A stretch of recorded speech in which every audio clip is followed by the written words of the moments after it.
अगर किसी वजह से आप अपनी बीवी को तलाक देते हैं और तीसरी तलाक जब दी जाती है तो तीसरी तलाक जब आप देंगे उसके बाद औरत की इद्दत शुरू हो जाएगी। उसके बाद से जैसी तीसरी तलाक दी वहीं से इद्दत शुरू। अब 3 महीने तक वो दूसरी शादी नहीं कर सकती है जब तक कि वो इद्दत पूरी न कर ले। गौर से सुनिएगा, इसको सुनेंगे तभी बात समझ में आएगी। 3 महीने तक उसको क्यों रोका गया? क्योंकि 3 महीने में हो सकता है कि जो आदमी तलाक दे रहा हो उसका कोई बच्चा इस औरत के पेट में हो। ऐसा ना हो कि तलाक के फौरन बाद शादी की अगर इजाजत दे दी जाए तो कहीं ऐसा ना हो कि दूसरे का बच्चा ये अपने पेट में रखे और किसी दूसरे मर्द से शादी कर ले और दूसरा मर्द इस बच्चे को अपना नाम दे दे, हालांकि ये उसका बच्चा नहीं है। इसलिए 3 महीने का हुक्म दिया है कि वो इद्दत गुजारेगी। अगर किसी का शौहर मर गया तो औरत इद्दत गुजारेगी कितने दिन? 4 महीने 10 दिन। अगर किसी औरत का शौहर मगरिब से पहले इंतकाल किया है, मगरिब की अजान से पहले इंतकाल किया, तो वो दिन इद्दत में शामिल किया जाएगा, 1 दिन माना जाएगा। मान लीजिए आपके यहाँ 6 बजे मगरिब की अजान हो रही है और 5 बजे किसी का शौहर इंतकाल किया है, तो 5 बजे इंतकाल करने के बाद भी उसका पहला दिन माना जाएगा, क्योंकि अभी तारीख वही है। मगरिब के बाद तारीख चेंज होगी, मगरिब से पहले नहीं, वो पहला दिन माना जाएगा। यही अकीके में भी यही देखा जाएगा। 7वें दिन जो बच्चे का अकीका किया जाता है यहीं से देखा जाएगा। मान लीजिए आपका बच्चा जुमे के दिन मगरिब से पहले पैदा हुआ है तो जुमे का दिन पहला दिन माना जाएगा। जुमा, शनिचर, इतवार, सोम, मंगल, बुध, जुमरात। अब अकीका कब होगा? जुमरात को।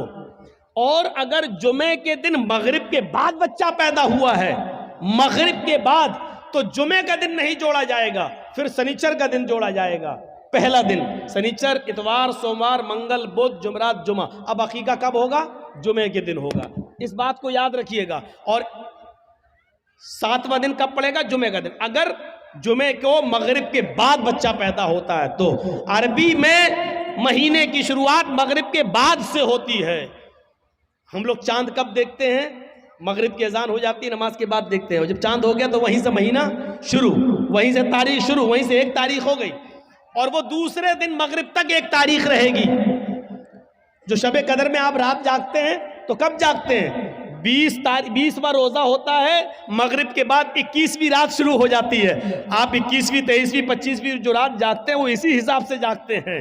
तो मेरे भाइयों, औरत अगर 5 बजे उसका शौहर खत्म हुआ है तो वो पहला दिन माना जाएगा औरत का, 1 दिन। इसके बाद 4 महीने और 10 दिन। ये 4 महीने 10 दिन औरत की इद्दत के दिन क्यों शुमार किए गए आपको मालूम है? ताकि मरे हुए आदमी का हमल इस औरत के पेट में ना हो सकता है कि वो छिपा रही हो, हमल पेट में ना हो। 4 महीने 10 दिन की मुद्दत बहुत हो गई है।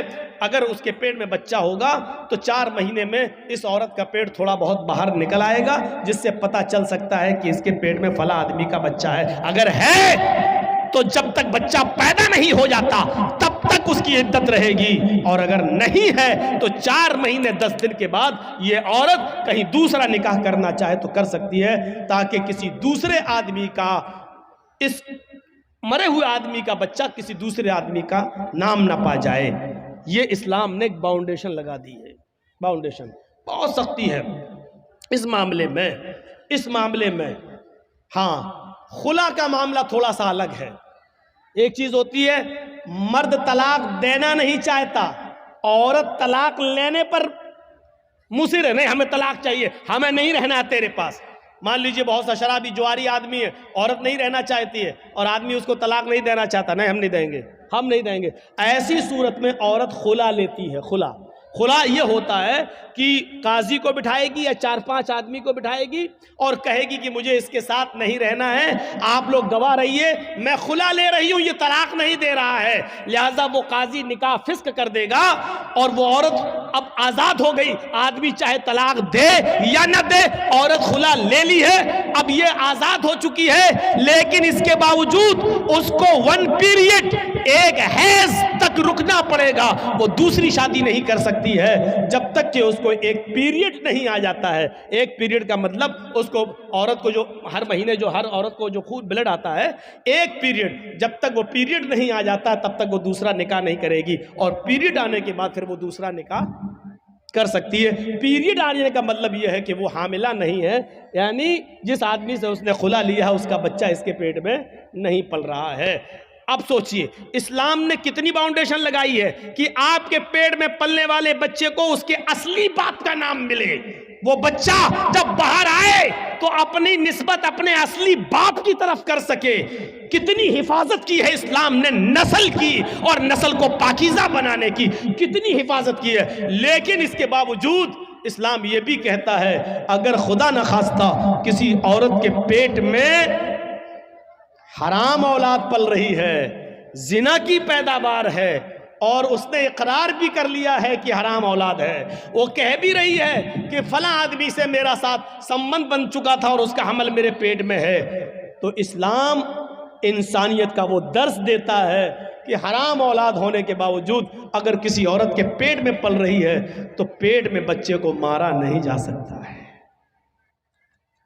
अगर इस्लामी कानून कहीं है और जिनाकार की सजा पत्थरों से मार मार के मार डालना है, लेकिन अगर वहां यह पता चल जाए कि इस औरत के पेट में बच्चा है, अगरचे नाजायज है, अगरचे हराम है, तो इस्लामी मुल्क भी उस औरत को सजा नहीं दे सकता जब तक कि बच्चा पैदा ना हो जाए, क्योंकि गलती उसकी मां की है, उस बच्चे की नहीं जो पेट में पल रहा है।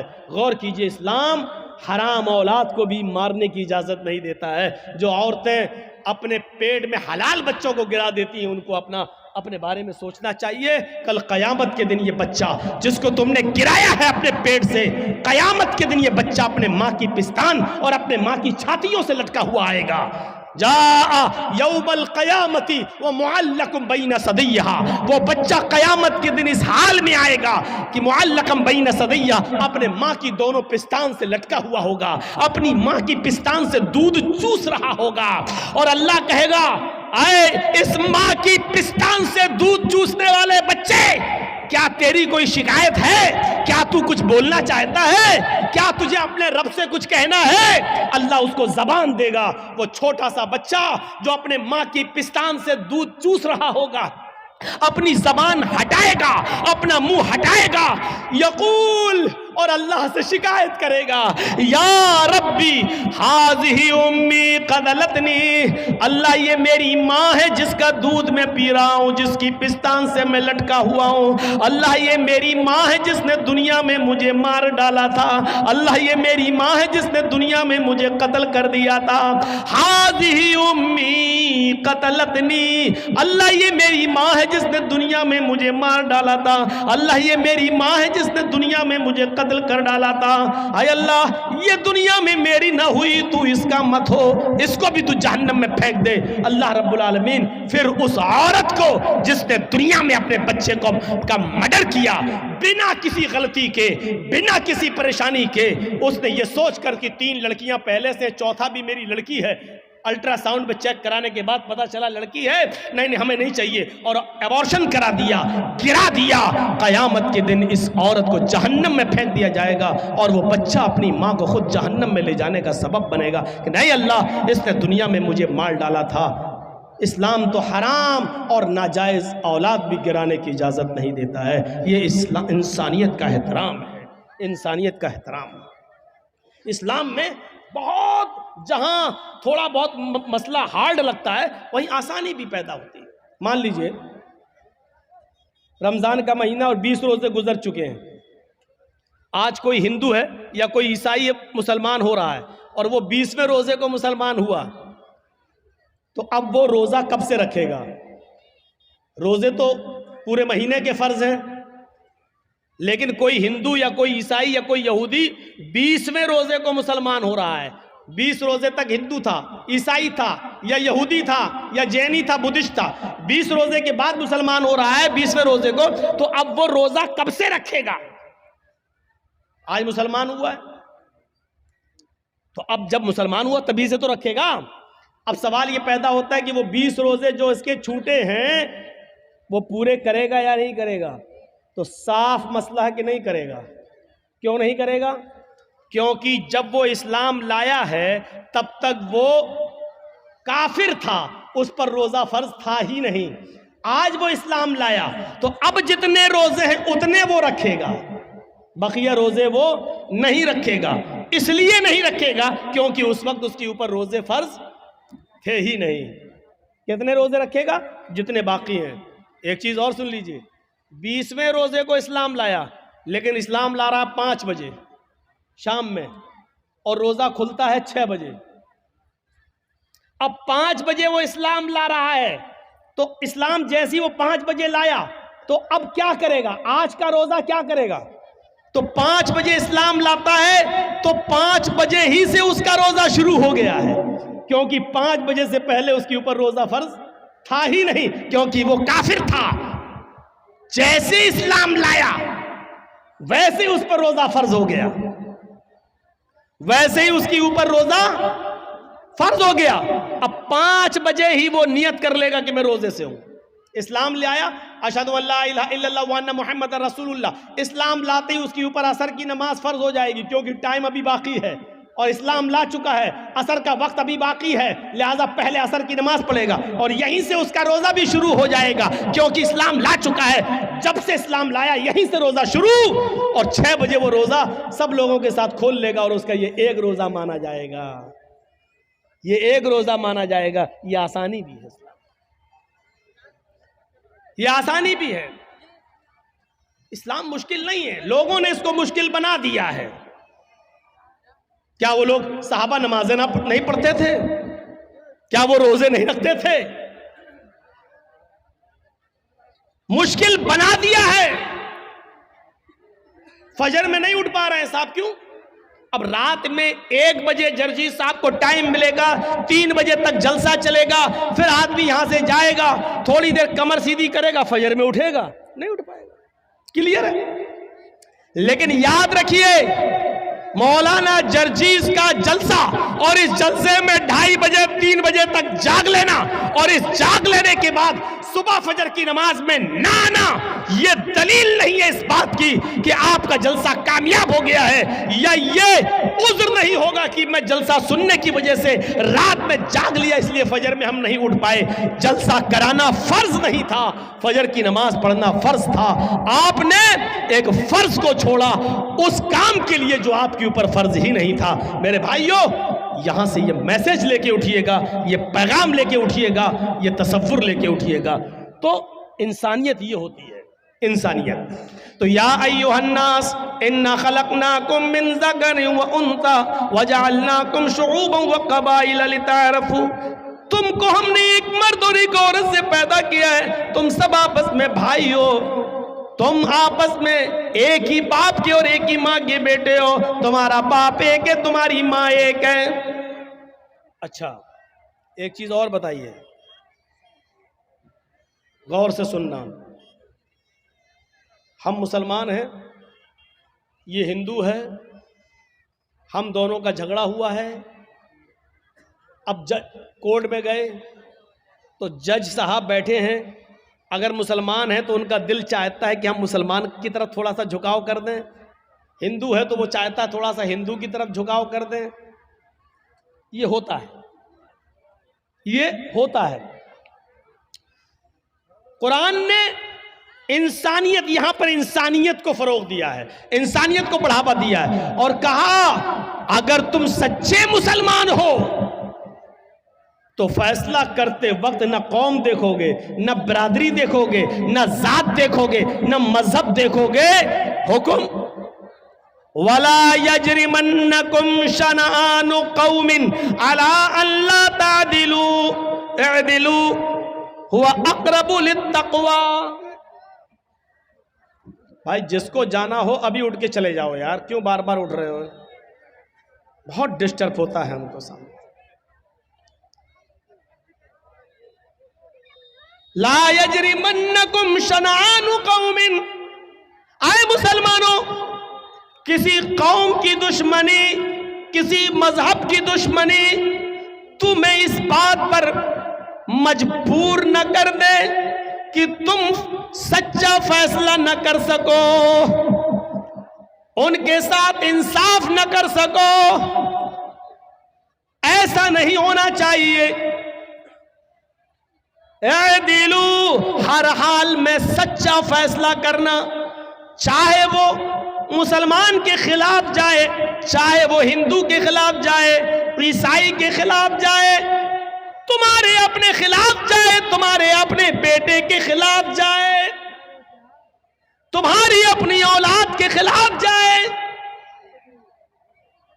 अच्छा, आपके यहां मान लीजिए, हमें नहीं मालूम चापी में ये होता है या नहीं होता है, बंगाल के जलसों में बहुत जगह ऐसा देखा गया है कि एक गांव में कोई लड़का उसी गांव की किसी लड़की को लेकर भाग गया। 2-4 दिन के बाद पकड़ गए, गांव वापस आए। अब लड़की का बाप रोता है, ओ मेरी लड़की तो इज्जत लुट गई, बर्बाद हो गया, मुंह दिखाने के लायक नहीं है।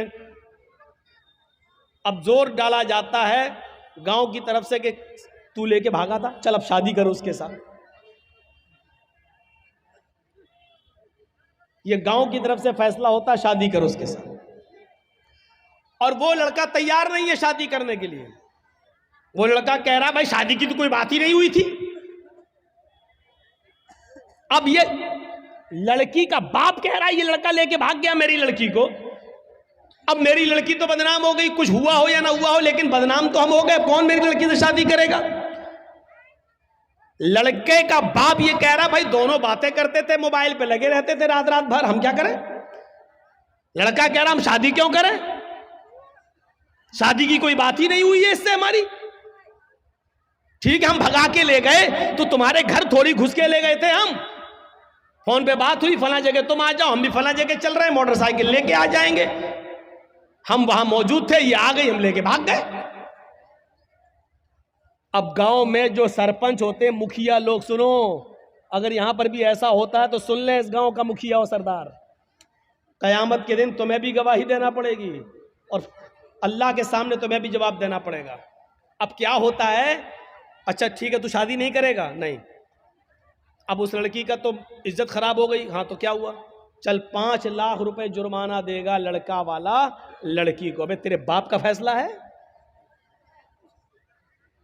गांव के मुखिया, सरदार या सरपंच या पंचायत में जो लोग बैठकर ये फैसला करते हैं, ये सब रॉन्ग है, कुरान और हदीस के खिलाफ फैसला कर रहे हैं। दुनिया में 5 लाख 4 लाख रुपया दिलवा सकते हो, लेकिन कयामत के दिन अपने आप को बचा नहीं सकते हो इस फैसले से। सवाल यह पैदा हुआ है कि लड़का भागा तो लड़की भी तो भागी, फिर जुर्माना सिर्फ लड़के पर क्यों आयद हो रहा है? और लड़के का पैसा 4 लाख 5 लाख रुपए आप लड़की को और उसके बाप को दिला देते हैं, ये कहां की इंसानियत है? जबकि कुरान ये कह रहा है अज़्ज़ानियतु वज़्ज़ानी फजलिदू कुल्ल वाहिदतिन मिनहुमा मियता जल्दा। जिना करने की, बदकारी की शुरुआत लड़के की तरफ से पहले नहीं, लड़की की तरफ से पहले होती है। भागने और भगाने की शुरुआत लड़के की तरफ से नहीं, लड़की की तरफ से पहले होती है। ये सुई है, ये धागा है, जर्जी साहब सुई में धागा डाल रहे हैं, लेकिन सुई को हम ऐसे हटा देते हैं, धागा जा ही नहीं सकता है। जब सुई अपनी जगह पर खड़ी है, टस से मस नहीं हो रही है, तब धागा उस सुई के अंदर चला जाएगा। ये साफ सरी दलील है, अगर लड़की अपने आप को बचाए तो लड़का कभी उसके साथ जिना कर ही नहीं सकता।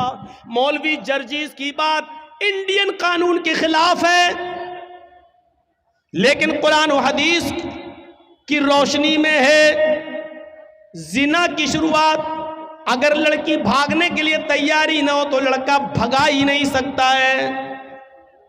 लड़की भागती नहीं, सवाल है साहब मेरा लड़का, तुम्हारा लड़का मेरी लड़की भगा के ले गया। तू तो 18 साल तक पालता रहा, फिर तू अपनी अलमारी भी नहीं बचा सका। वो पैसा भी लेके भाग गई और सोना भी लेके चली गई, जेवर भी लेके चली गई।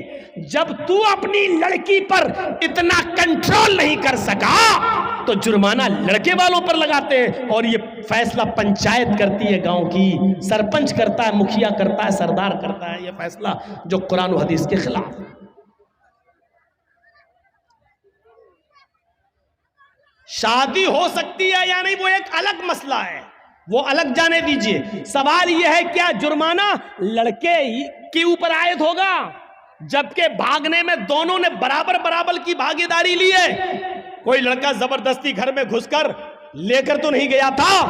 आपकी लड़की भी घर से निकली, लड़का भी निकला, दोनों निकले, एक हफ्ता गायब रहे, फिर आए, वो एक अलग मसला है। लिहाजा जुर्माना आयद होना चाहिए तो दोनों पर होना चाहिए, कोड़े पड़ना चाहिए तो दोनों पे पड़ना चाहिए, संसार होना चाहिए तो दोनों को होना चाहिए। अगर सजा मिलनी चाहिए तो दोनों को बराबर मिलनी चाहिए।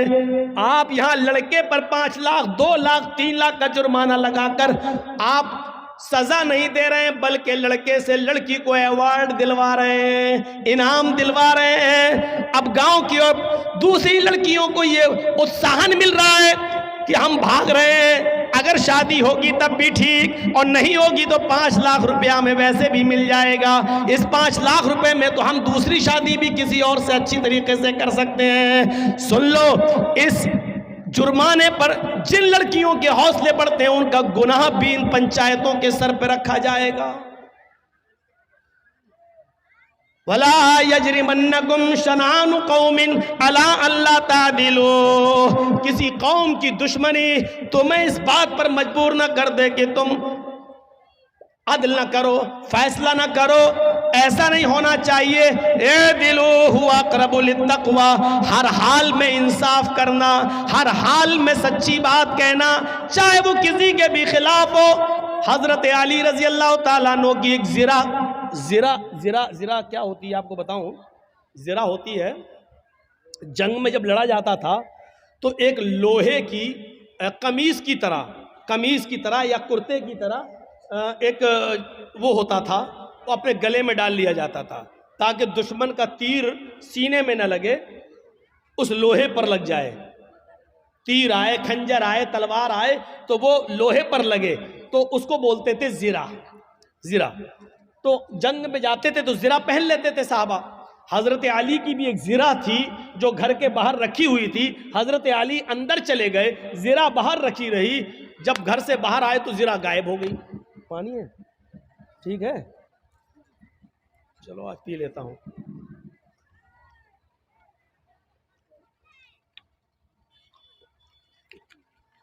वो जिरा गायब हो जाती है। और सुनिए, 6 महीने के बाद वो जिरा एक यहूदी के पास नजर आती है। आहा, सुनते रहिए मेरे भाइयों, बड़ा जबरदस्त मसला। किसके पास? एक यहूदी के पास नजर आती है वो जिरा। हजरत अली ने उस यहूदी से कहा, ये जिरा मेरी है। और हजरत अली कौन है? अमीरुल मोमिनीन। अमीरुल मोमिनीन समझ रहे हो ना? उसको समझाने के लिए बोल दूं, चीफ मिनिस्टर। अमीरुल मोमिनीन है, पूरे इलाके के जिम्मेदार हैं। यहूदी से कहते हैं, यहूदी ये जिरा तो मेरी है, तेरे पास कहां से आई? उसने मुस्कुराते हुए कहा, अच्छा नियत खराब कर रहे हो मेरी जिरा पर, ये तो मेरे पास बहुत दिनों से है। हजरत अली ने कहा, तुम पंगा ले रहे हो, तुम्हें अच्छी तरीके से मालूम है कि ये जिरा मेरी है। उस यहूदी ने कहा, आप झूठ बोल रहे हैं। लीजिए, किससे कहा जा रहा है? हजरत अली से।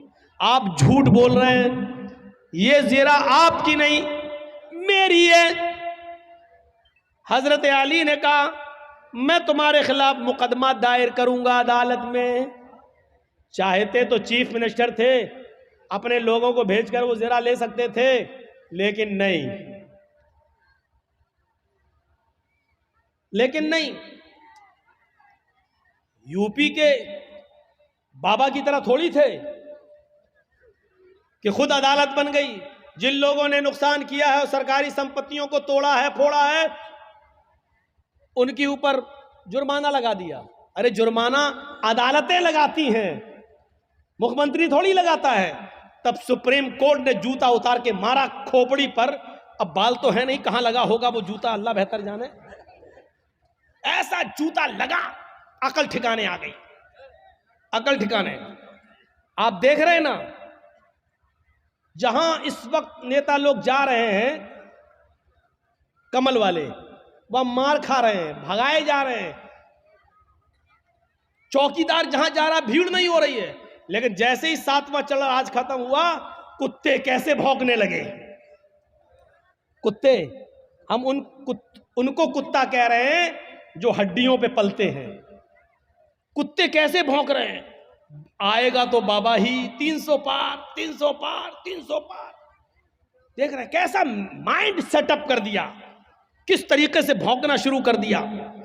बड़ी गंदी सियासत हो चुकी है। इस वक्त धर्म एक तरफ है, इस वक्त बाबा भी ईमानदारी के साथ रामायण और गीता पे अमल करता हुआ सिर्फ धर्म के आधार पर भी अगर चल दे तो मेरे भाइयों उसको कायदे से इस्तीफा दे देना चाहिए। अगर वाकई वो सच्चा हिंदू है तो, और हिंदू धर्म का सम्मान करता है तो उसको कायदे से इस्तीफा दे देना चाहिए, क्योंकि हिंदू धर्म बेईमानी नहीं सिखलाता है। हिंदू धर्म अदल और इंसाफ की बात करता है।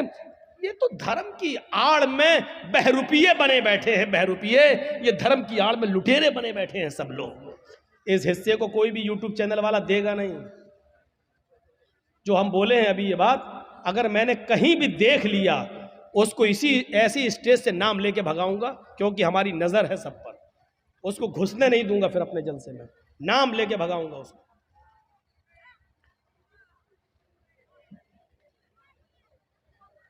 तो मैं अर्ज ये कर रहा था कि हजरत अली ने कहा मैं मुकदमा दायर करूंगा। उस यहूदी ने कहा कर दो मुकदमा, देखते हैं अदालत क्या फैसला करती है। हजरत अली ने मुकदमा दायर कर दिया। कहां? कोर्ट में, अदालत में। और जज कौन है? काजी शुरैह। और ये जज किसने बनाया? हजरत अली ने। जज किसका? अली ने बनाया। लेकिन जज बना जरूर रहे हजरत अली, लेकिन जज ने यह नहीं देखा कि मुझे जज बनाया किसने। जज का मतलब यह होता है कि मुझे अदल और इंसाफ को कायम रखना है। कुरान की इस आयत के पेश नजर के वला यजरिमन्नकुम शनानु कौमिन अला अल्ला तादिलु इदिलु हुवा अक़रबु लित्तक़वा। कभी किसी कौम की दुश्मनी तुम्हें गलत फैसला करने पर मजबूर न कर दे, सही फैसला करना, चाहे वो किसी के खिलाफ। उस यहूदी के पास नोटिस पहुंचा कि तुम्हें भी आना है। हजरत अली और यहूदी दोनों एक ही दिन पहुंचते हैं काजी शुरैह की अदालत में। काजी शुरैह की अदालत में ये ऐसा जज नहीं था जो हमारा चौकीदार बना देता है, इसलिए बाबरी मस्जिद का फैसला उनके पक्ष में चला जाता है, क्योंकि हमने आपका नमक खाया है तो नमक हलाली तो करना ही है। ये सिस्टम नहीं था वहां। हजरत अली रजी अल्लाह ताला अन्हु भी कोर्ट में मौजूद है, एक कटघरे में खड़े हैं, यहूदी भी दूसरे कटघरे में खड़ा है। पूछा है अली मुकदमा आपने दायर किया है, बताओ क्या प्रॉब्लम है। कहा इस यहूदी के पास एक ज़िरा है, वो ज़िरा मेरी है, और यहूदी कहता है कि वो ज़िरा मेरी है, लिहाजा इस यहूदी से वो ज़िरा मुझे दिलवाई जाए। काजी साहब ने कहा है यहूदी, हजरत अली कह रहे हैं कि वो ज़िरा मेरी है, तुम इसके बारे में क्या कहना चाहते हो। उस यहूदी ने कहा हजरत अली झूठ बोल रहे हैं, ज़िरा मेरी है, इस वक्त मेरे पास है, मैं अदालत के बाहर रख कर आया हूं। काजी ने हजरत अली से कहा अली ये शख्स कह रहा वो ज़िरा मेरी है, तुम कह रहे हो वो मेरी है। अभी ज़िरा तो इस यहूदी के पास ही रहेगी, क्योंकि उसका मालिक वो है, भी उसके पास है। लेकिन मुझे ये बताओ कि अगर वो ज़िरा तुम्हारी है तो तुम्हारे पास कोई गवाह है या नहीं। उस गवाह को बुलाओ मैं उससे पूछूं उस ज़िरा में क्या क्या तुमने देखा है और किस बुनियाद पर कहते हो कि वो अली की ज़िरा है। हजरत अली ने कहा हाँ गवाह है। कहा कौन? कहा है। कहा उस गवाह को बुलाओ। जब गवाह को बुलाया गया तो वो गवाह हजरत अली के बेटे हजरत हसन थे। वो कटघरे में खड़े हुए और गवाही देने लगे, अय काजी साहब ये मेरे अब्बू की ज़िरा है और मैं ज़िरा को अच्छी तरह पहचानता हूँ। मेरे बाप कभी झूठ नहीं बोले, लिहाजा ये ज़िरा मेरे अब्बू की है। मैं गवाही देता हूँ इस ज़िरा को यहूदी से लेकर मेरे बाप को दिलवाया जाए। काजी साहब का फैसला सुनिए, काजी साहब का फैसला सुनिए। काजी साहब कहते हैं अमीरुल मोमिनीन से, आए अली जी आपकी गवाही आपके बेटे ने दी और शरीयत बाप के हक में बेटे की गवाही मोतबर नहीं मानती है।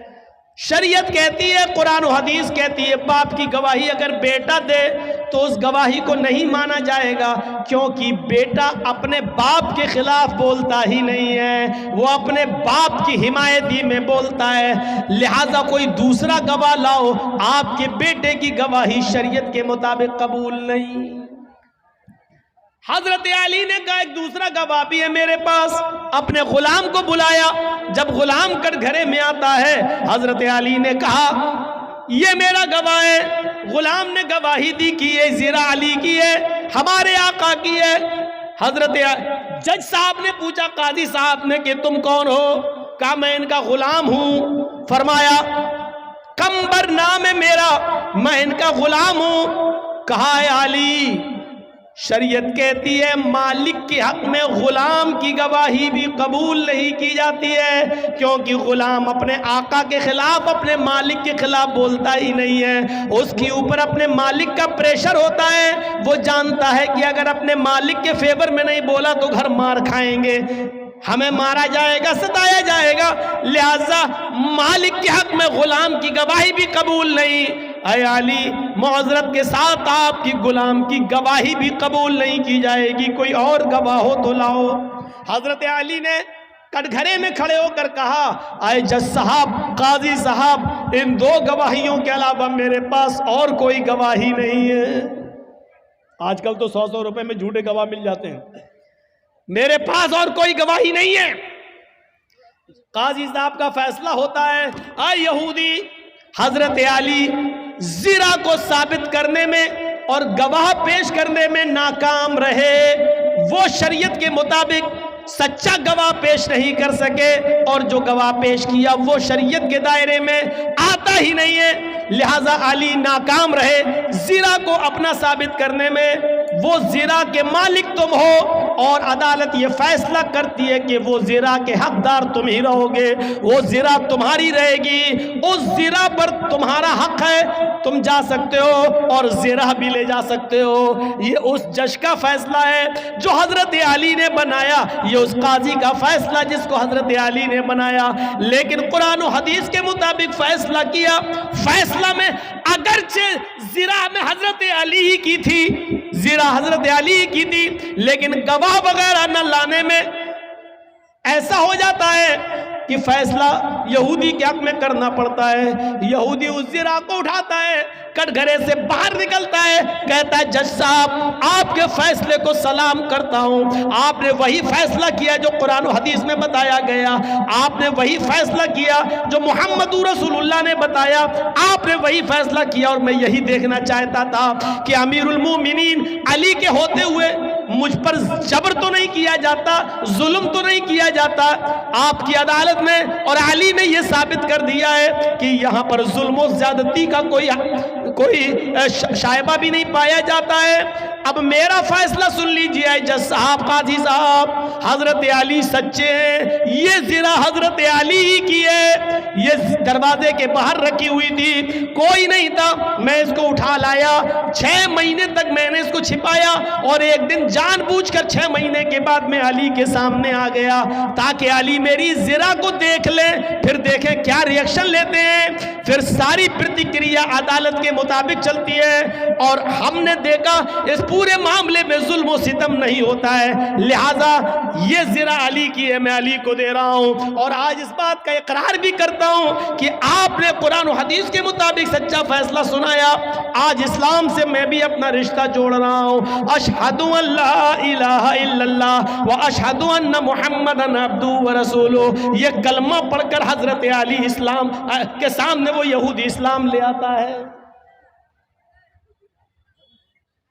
यहां से आप अंदाजा लगाइए कि हजरत अली के खिलाफ फैसला हो रहा है। हजरत अली के खिलाफ फैसला हो रहा है तो किसी की दुश्मनी तुम्हें इस बात पर मजबूर न कर दे कि तुम उसके साथ नाइंसाफी करो। नाइंसाफी नहीं होनी चाहिए। अमर इब्न आस के लड़के ने मुल्क के शाम के अंदर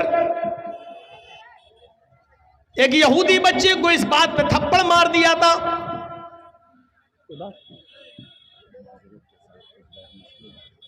3 बजे रात में नहीं होता, नहीं होता। 3 बजे रात में कोई गैर मुस्लिम नहीं होता। ये सब बकवास है, जो भी हो, लेकिन ये चीज़ सही नहीं है। 20 तकरीर में आप किसी का टॉपिक बदलवाएं, ये अच्छी आदत नहीं है। इसीलिए आप खुद सोचो कि बिहार बंगाल तंग आ गए हैं। जो चीज़ नहीं, वो सब नहीं होता। गैर मुस्लिम है तो आगे बिठा लो उनको, लाइए, हम उनसे पूछे कि उनके समझ में आ रहा कि नहीं आ रहा। आप लाइए उनको, आगे बिठा लिए, जो भी हो, कोई भी मुखिया हो, लेकिन ये चीज़ सही नहीं है। बीच में तकरीर चल रही, इस्लामी तकरीर चल रही, कुरान हदीस की तकरीर सुन रही। अब आप वेद सुनना चाहते हैं, यानी कुरान हदीस छोड़ के वेद सुनना चाहते हैं। आप लोगों से चंदा कर रहे हैं, आप कुरान हदीस के नाम पे वेद सुनना चाह रहे हैं, यानी कुरान हदीस की कोई वैल्यू नहीं रही। सारा वेद की इतनी वैल्यू बढ़ गई है। खुद फैसला करो कि हम कहाँ जा रहे हैं, कहाँ जा रहा मामला है। नौटंकी बन के रह गई है जलसों। रात के 2:35 हो रहे हैं और अब हिंदू भाई जाग रहे होंगे। शिवरात्रि पे तो जागते नहीं है, नवरात्रि पे तो जागते नहीं है अपने, वो रात में 2:35 पे जागेंगे। और आप लोगों का हिसाब ही गलत है। जलसा हो, गैर मुस्लिमों को कुर्सियां लगा के आगे बिठाइए और उनको सुनवाइए, तब हमको बुलाइए, हम वेद पढ़ेंगे। आप भैंस के आगे बीन बजाओ, भैंस क्या समझेगी बेचारी। हम वेद पढ़ देंगे, अभी इतना वेद पढ़ देंगे, इतना वेद पढ़ देंगे कि आप तंग आ जाएंगे। अब सही है पढ़ रहे हैं कि गलत पढ़ रहे हैं, आप क्या जाने। ये तो एक हिंदू ही बेचारा समझ सकता है कि उसके यहाँ है कि नहीं है। ये सब चीज़ें बहरहाल गलत हैं कि आप किसी का टॉपिक 20 तकरीर में आप बदलवाएं। या तो आप पहले टॉपिक दे देते हमें, मौलाना साहब आपका टॉपिक ये रहेगा, आपको इस पे बोलना है। आप पहले हमें टॉपिक नहीं दे रहे हैं, जलसे का डेट ले रहे हैं, तो हमें नहीं बता रहे हैं कि आपको क्या बोलना है, और फिर बीच में आप हमसे कहेंगे कि वेद पढ़िए। ये चीज़ सिस्टम सही नहीं है। अब यहाँ से हम वेद कहाँ से घुसेड़ना बताइए तो आप। अब घुसेड़ रहे हैं तो हमारा मौजू छूट रहा है, जिस पे हम बोल रहे हैं, वो हमारा छूट रहा है। और ये तकरीर जब यूट्यूब के जरिए दूसरे लोग सुनेंगे तो कहेंगे ये मौलवी कितना जाहिल है, बोल रहा था इस पे और फिर आ गया इस पे, इसको कुछ आता ही नहीं है। आपको वैसे ही मालूम है कि कितने मुल्ला मौलवी हमारे पीछे पड़े हुए हैं। तो थोड़ा सा सब्र करिए आप। मुखिया जी से मेरी गुजारिश है, जिसने पर्चा दिया है उनको चाहिए कि टॉपिक पहले दिया करें, 20 तकरीर में गड़बड़ ना कराएं। चाहे हमें बुलाएं या ना बुलाएं, इसकी कोई परवाह नहीं है हमें, अल्लाह की कसम कोई परवाह नहीं है। हमें मत बुलाइए आप, मैं आपसे हाथ जोड़कर भी अपील कर रहा हूं, मत बुलाइए हमें। हम आना भी नहीं चाहते हैं बिहार में और झारखंड में, क्योंकि मैं 20 साल से पक चुका हूं। मत बुलाइए मुझे, मैं कह दे रहा हूं बस। लेकिन 20 तकरीर में इस तरीके से रुस्वा मत करिए किसी को आप, किसी का टॉपिक चेंज कराकर। मुझे अच्छा नहीं लगा ये आज। तो सुनिए मेरे भाइयों, जो बात मैं बोल रहा था वो ये कि अमर इब्न आस के लड़के को इस बात पे, यहूदी लड़के को कोड़ा मार दिया कि तेरा घोड़ा मेरे घोड़े से आगे कैसे निकला। एक थप्पड़ मार दिया और छोटा सा बच्चा, वो 12 साल का यहूदी बच्चा, सीधे सीधे कहता है कि मैं अब जाऊंगा और मैं इस शहर के गवर्नर अमर इब्न आस से इसकी शिकायत करूंगा कि तुमने मुझे थप्पड़ मारा है। बेटा क्या कहता है, अमर इब्न आस का बेटा क्या कहता है यहूदी बच्चे से, अरे जा, जिससे भी शिकायत करना हो कर, मेरा कोई कुछ नहीं कर सकता। मैं उसी गवर्नर का बेटा हूं, मैं अमर इब्न आस का बेटा हूं, मैं अमर इब्न आस का बेटा हूं, मुझे कोई कुछ नहीं कर सकता।